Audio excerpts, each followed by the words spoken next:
Assalamualaikum warahmatullahi wabarakatuh. Waalaikumsalam. Bapak, Ibu, saudara dan saudari kaum muslimin dan muslimat, mari kita mulai. Bismillahirrahmanirrahim. Ya, baik, mungkin ada pertanyaan dari brosur secara langsung. Monggo, Ustaz. Masih dari brosur halaman 2 di surat Al-Munafikun ayat 9. Ya ayyuhalladzina amanu la tulhikum amwalukum wala auladukum an dzikrillah wa man yaf'al dzalika faulaika humul khasirun. Hai orang-orang yang beriman, janganlah harta-hartamu dan anak-anakmu melalaikan kamu dari mengingat Allah. Barang siapa yang berbuat demikian, maka mereka itulah orang-orang yang rugi. Quran surat Al-Munafikun ayat 9. Pertanyaan berkaitan dengan ayat tersebut. Kalau kita hanya melaksanakan perintah yang wajib saja, apakah itu termasuk lalai? Mohon penjelasannya, Ustaz. Memang ya, yang utama yang harus diperhatikan adalah yang wajib dulu. Yang sunnah itu tidak bisa mendahului yang wajib. Maka yang diutamakan yang wajib dulu. Perbaiki yang wajib dulu. Namun jangan tunggu lama dan jangan punya keyakinan bahwa yang wajib sudah cukup untuk membawa diri kita meraih keridhaan Allah. Setelah yang wajib diperhatikan, ditunaikan dengan maksimal, tunaikan ibadah-ibadah sunnah untuk menutup kekurangan-kekurangan ibadah wajib kita. Karena bisa jadi ibadah wajib yang kita lakukan banyak kekurangannya, sehingga perlu ditutup. Ditutup dengan ibadah-ibadah yang sunnah. Dengan demikian, kekurangan dari yang wajib-wajib tadi, lubang karena kekurangan yang dari yang wajib tadi, maksud kekurangan itu bukan meninggalkan, tetap mengerjakan, tetapi mungkin fungsi atau tujuan dari ibadah yang wajib itu belum tercapai. Seperti sholat misalkan, dalam sholat mungkin kita belum bisa khusyuk, pikiran melayang kemana-mana, maka ditutup dengan melakukan ibadah-ibadah sunnahnya. Dengan puasa sunnah misalkan, karena puasa wajib kita mungkin tujuan untuk bertakwa masih kurang, maka ditutup dengan ibadah-ibadah sunnah. Dengan puasa sunnah, innal hasanat yudhibnas sayyiat, sesungguhnya perbuatan-perbuatan baik itu akan menghapus, menutup perbuatan-perbuatan buruk. Dengan ibadah-ibadah sunnah, kewajiban-kewajiban yang masih kurang itu bisa diharapkan bisa tertutup. Maksud dari ayat ini ya, bukan berarti orang yang hanya fokus pada wajib tidak melakukan ibadah-ibadah sunnahnya kemudian lantas lalai dari mengingat Allah. Orang yang lalai dari mengingat Allah itu ya, wajibnya pasti juga tidak akan tertunaikan. Ada orang ngaku Islam, tapi banyak pula orang yang ngaku Islam itu tidak menjalankan sholat wajib 5 waktu,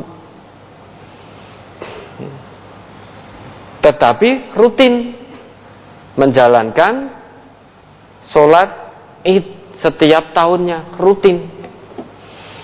Padahal 5 waktunya tidak tertunaikan,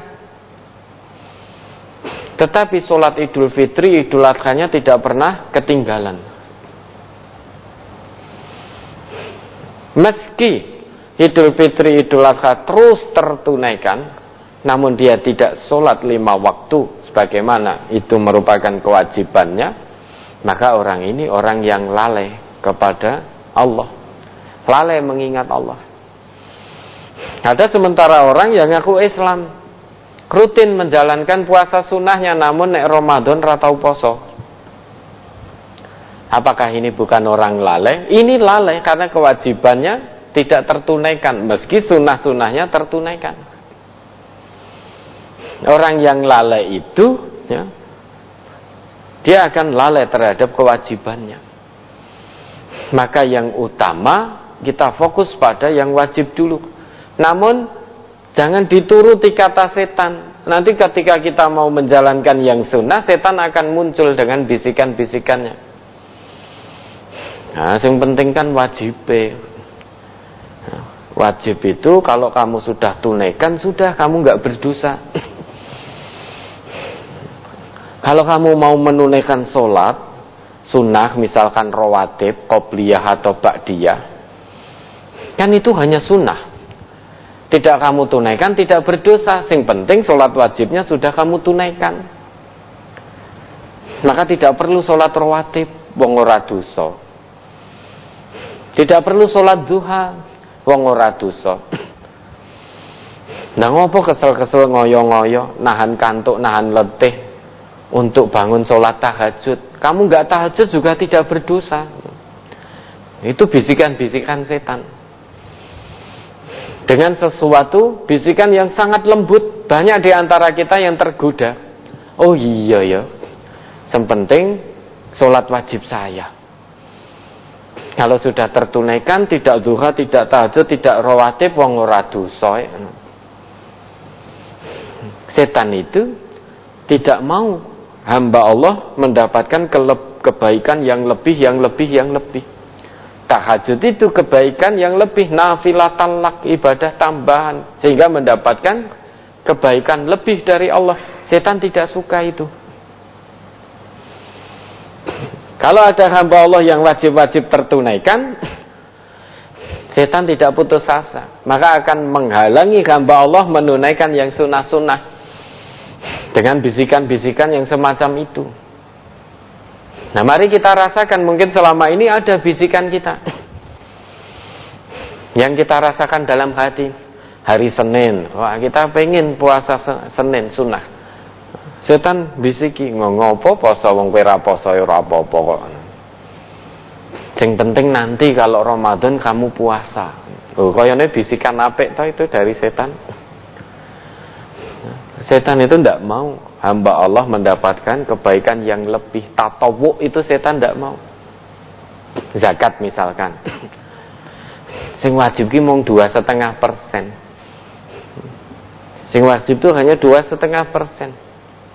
Zakat malmu itu yang wajib 2,5%. Maka cari dipaske wae. Punya uang 500.000 misalkan, 2,5%-nya 12.500. Lah enak 15.000 tidak ada pecahan 2,5, golek osik ijolno. Kok nek lebih misalkan 15.000 sing 2.500 itu eman-eman iso nggombok nggo tuku ini itu dan lain sebagainya. Mau sedekah, delala Jumatan di masjid, mau nyemplungi kotak masjid didudut dari dompet, lah kok abang. Yang kedudut kok merah. Setan masuk, dah kok oke men. Golek yang warnanya lain saja. Biru saja masih eman-eman, warnanya sing kluwu, apa awu-awu rodok klawu kuwi wae nek enek. Itu bisikan setan. Kan infak sedekah kan tidak ditentukan kadarnya, sesuka hati kita. Ya dah. Warna merah itu begitu mau masuk kotak infak tiba-tiba menjadi banyak, eman-eman. Tetapi kalau kita gunakan masuk ke mall, tiba-tiba berubah menjadi kecil sekali nilainya, warna merah. Sehingga kalau mau masuk kotak amal, kotak infak eman-eman. Tetapi untuk ke mall jor-joran, tidak eman-eman. Warna merah satu kurang. Ke mall bawa warna merah yang banyak jumlahnya. Cuma kalau ke masjid mau masuk satu warna merah itu pun banyak yang eman-eman. Aduh, eman-eman iso nggo tuku kuota. Eman-eman memasukkan ini karena ini dapat kuota. Dapat kuota banyak. Itu yang sering kita rasakan. Ya, maka Yang sunnah-sunnah mari. Kalau yang wajib sudah tertib, mari yang sunnah-sunnah kita galakkan, kita kerjakan. Jangan-jangan yang wajib masih kurang untuk menutup sunnah tadi, untuk menutup yang wajib yang masih kurang. Ayat itu maksudnya, janganlah hartamu dan anak-anakmu sampai melupakan kamu dari mengingat Allah. Saking cintanya pada harta, pada anak, sehingga kecintaan kita kepada anak dan harta melebihi kecintaan kita kepada Allah. Itu namanya anak dan harta telah melalaikan kita dari mengingat Allah. Allah senantiasa dikalahkan. Misalkan saatnya ngaji, anak kepingin kemana gitu, bapak ibu ayo antar aku kemana, piknik atau kemana, padahal saatnya ngaji. Dulu sebelum pandemi, jadwal ngaji secara offline, saatnya ngaji itu. Ngaji itu untuk urusan kita kepada Allah, kecintaan kita kepada Allah. Namun karena anak menginginkan ke satu tempat, berbenturan dengan waktu ngaji, sehingga kita menangkan anak kita. Antar anak piknik ke sana kemari, padahal kita punya kewajiban ngaji. Sedang ngaji itu media untuk kita zikrullah, mengingat Allah.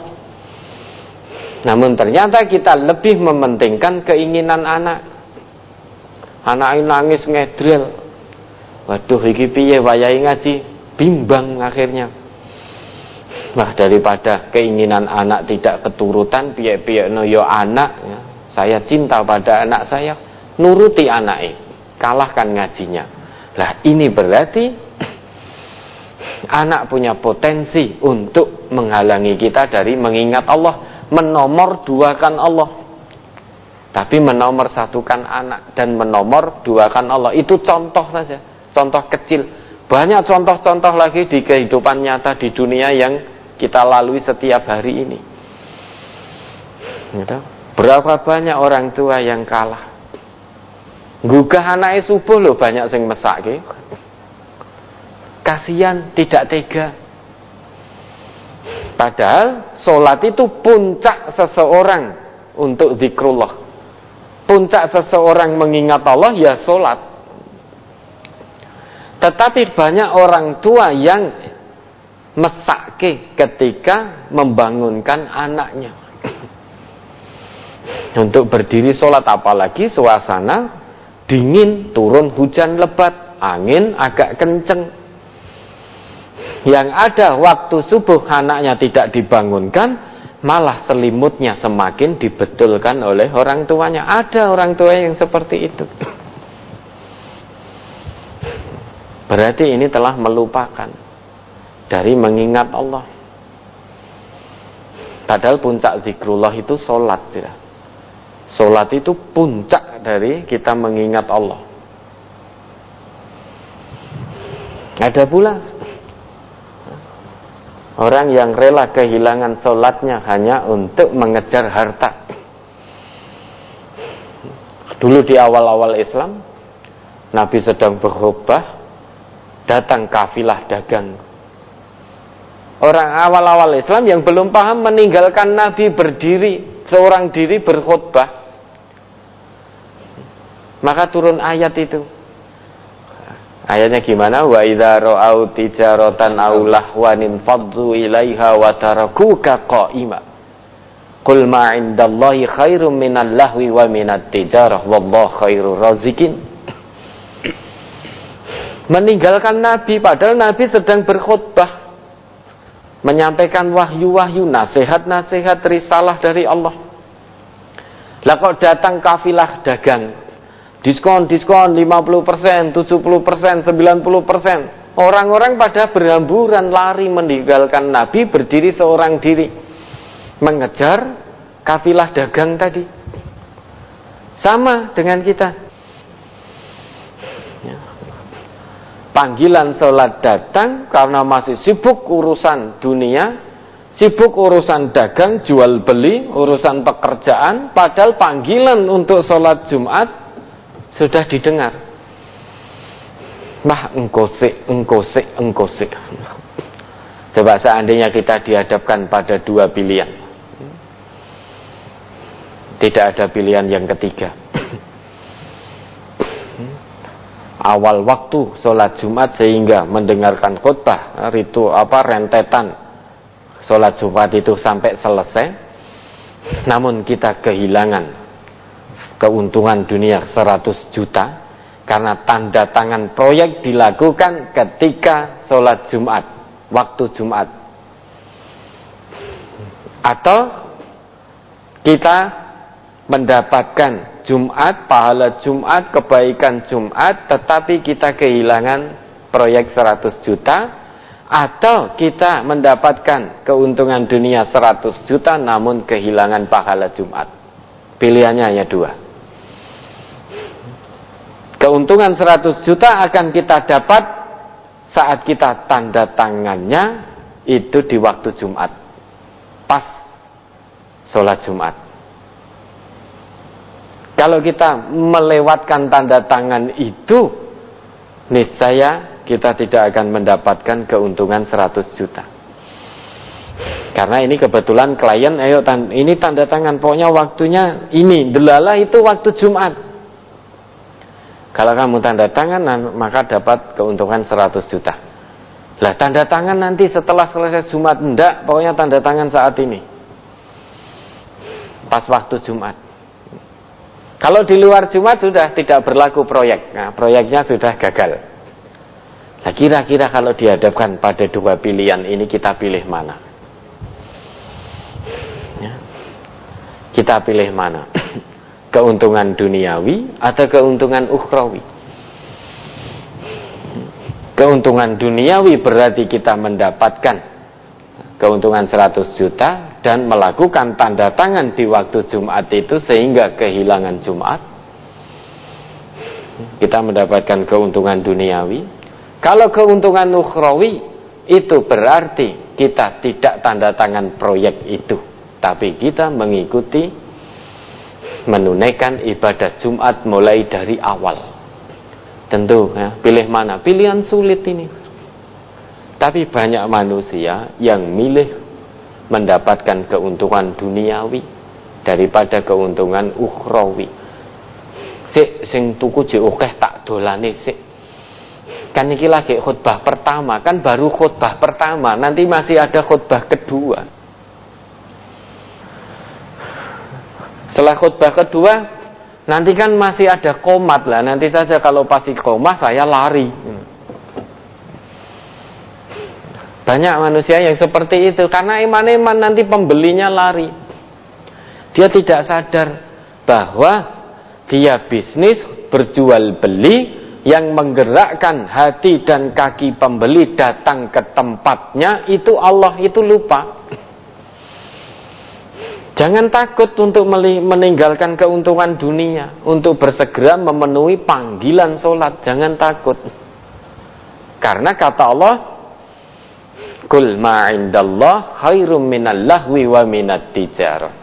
Apa yang ada pada sisi Allah, keuntungan di sisi Allah itu lebih baik daripada keuntungan dunia yang melenakan, daripada keuntungan jual beli yang kamu lakukan. Maka jangan tinggalkan nabimu ketika sedang berkhutbah untuk kamu mendapatkan keuntungan dunia. Karena dengan meninggalkan nabimu, kamu hanya dapat keuntungan dunia. Keuntungan dunia itu menipu, melenakan. Sedangkan dengan tetap bersama nabimu, kamu akan mendapatkan keuntungan dunia akhirat. Selesai Jumat, selesai sholat, urusan dunianya juga dibuat oleh Allah untuk dapat urusan dunianya. Akhiratnya lebih-lebih. Maka jangan takut untuk meninggalkan keuntungan dunia agar mendapatkan, mengedepankan keuntungan akhirat. Karena apa yang ada di sisi Allah itu lebih baik daripada apa yang ada di sisimu, yaitu di dunia ini. Jangan takut. Kenapa jangan takut? Karena ayat itu ditutup, wallahu khairur razikin. Allah itu sebaik-baik pemberi rezeki. Yang memberi rezeki itu Allah, bukan manusia. Maka jangan takut menunda kepentingan dunia untuk kepentingan akhirat. Jangan takut. Takutlah kalau kita tunda kepentingan akhirat untuk mengejar kepentingan dunia. Takut itu di situ. Karena yang maha pemberi rezeki itu Allah. Bisa jadi keuntungan akhirat tidak dapat gara-gara mengejar keuntungan dunia. Karena pemberi rezeki itu Allah, maka keuntungan dunia pun juga tidak akan didapat. Maka jangan takut. Kalau kita meninggalkan keuntungan dunia demi keuntungan akhirat, janji Allah, janji Rasul, dunianya disertakan. Keuntungan akhirat dapat, keuntungan dunia dapat. Namun kalau meninggalkan keuntungan akhirat demi mengejar keuntungan dunia, ya mungkin dapatnya hanya sedikit di dunia, tidak dapat banyak. Namun di akhirat, wa malahu fil akhirati min nasib, tidak akan dapat bagian karena yang dikejar keuntungan dunia, maka sudah Allah berikan ketika di dunia. Sedangkan dia tidak mengejar keuntungan akhirat, maka di akhirat tidak mendapatkan bagian dari Allah. Bagiannya sudah dia dapatkan ketika di dunia ini. Maka jangan sampai anak dan kekayaan kita melupakan kita dari zikrullah.